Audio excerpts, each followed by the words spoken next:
Good evening, ladies and gentlemen, and I welcome all of you back to another Jimmy Frank video for 2025. And yes, if this does look familiar, it's because we are literally doing both versions of Apocalyptica's Metallica on four big double basses. Both Volume 1 and 2, which Volume 1 you'll be able to see on Raging Reality Classic at this very moment. Well, at least the first video, because it's like, I think there's like 10, well, okay, I know that there's definitely 10 songs that they did on Volume 2. I think they did about 8 on Volume 1, but hey, let's put it to you guys like this. It's classic Metallica, played on four double basses.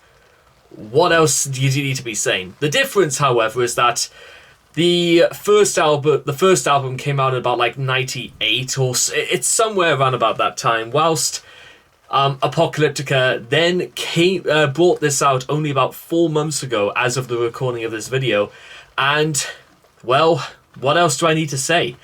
Apart from, this is going to be fantastic. I am so looking forward to this, because it's some of the best songs that have yet to be featured, and Apocalyptica's style and take is, quite frankly, chilling.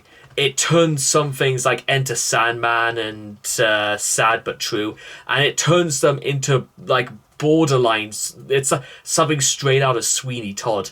But with that being said, we have to also take a look at Volume 2, and the first thing that literally pops up is Ride the Lightning. And for those who have been living under a rock, Ride the Lightning is a story about a guy on death row. So make that one. Apocalyptica, do your thing, and I'll be quiet. So let's go.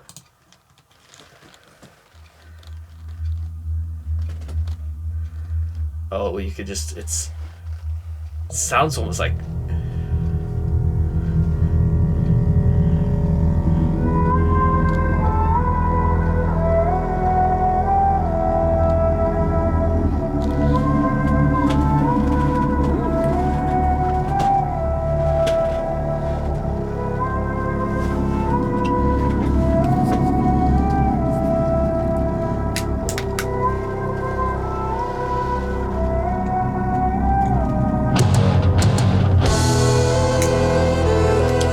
oh my god.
Someone else is ruling me.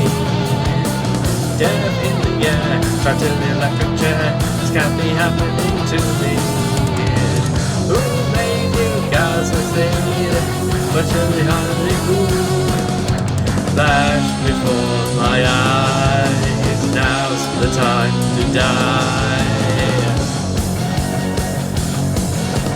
Burning in my brain, I can feel the flame.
Well, there we have it, ladies and gentlemen. That was the opening to Apocalyptica plays Metallica Ride the Lightning style. So, it's... Now, how exactly do I sort of want to... What's, like, the first, like, thing I probably want to say about this? Because I do like the fact that, again, there was something of, like, a...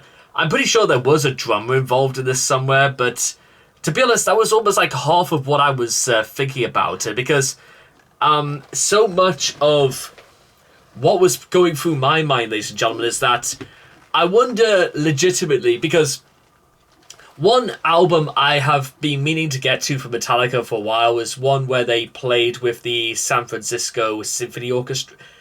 I'm pretty sure it's the San Francisco Symphony Orchestra, but it also kind of... That's the whole thing. I'm kind of like... That's the first thing I thought about with this. But the other thing, I suppose... It's going to be a bit of a very interesting sort of comparison, because for those who don't know, Harvester of Sorrow, when played on 4 big cellos, is, like I said, it is the de facto a definition of how you can turn something metal, and you can actually, through a very clever combination of submissive orchestrating, you can transform something like that into something terrifying and almost to the very roots of what the source material... Because the source material for Harvester of Sorrow is very disturbing. But the problem I think I have when it comes to, like, them trying to do Ride the Lightning is that it's like Ride the Lightning, except if you described it to somebody to play it on cellos. And that's maybe the only, like, my major criticism against this is that I feel, well, for anyone who's ever listened to the original will know that it is very, very, and to pardon the pun, very, very striking. There is a presence, there is a shock about Ride the Lightning. It puts you in the chair, it straps you in place, and it will not let go until you are convulsing. And even just like in the video where the guy starts bleeding out of his eyes and then finally just collapses back in his chair dead. That's the kind of, like, the presence that something like Ride the Lightning has, that I'm not entirely sure if it's, like, that well. I feel like when you try and, like... This is like one of those cases where you try and transcribe it and play it exclusively on a different set of instruments. Do you think it, like, loses some of its impact, or do you think that it tries to elevate it? Now that's the subjective side of it. Do you think this is better, or do you think this is... Okay, well, oh God, how am I going to explain this? Do you think this is one of those cases where it's not a question of whether or not they wanted to make a better version of Ride the Lightning or not? I don't really think you can, really, because I think Ride the Lightning... It's somewhere between Ride the Lightning and Master of Puppets that has the greatest collection of just songs alone. It's got the best collection of songs that Metallica have ever done.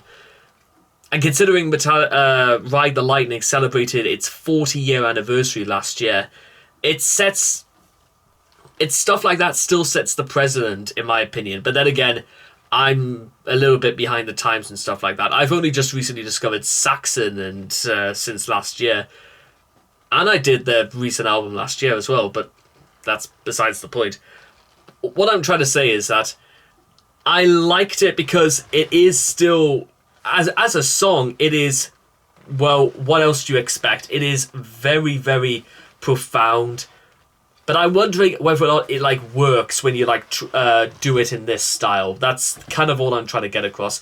And by the way, if it sounds like I'm a bit harsh, then just take a look at my videos on Sad But True and Harvester of Sorrow when Apocalyptica did them.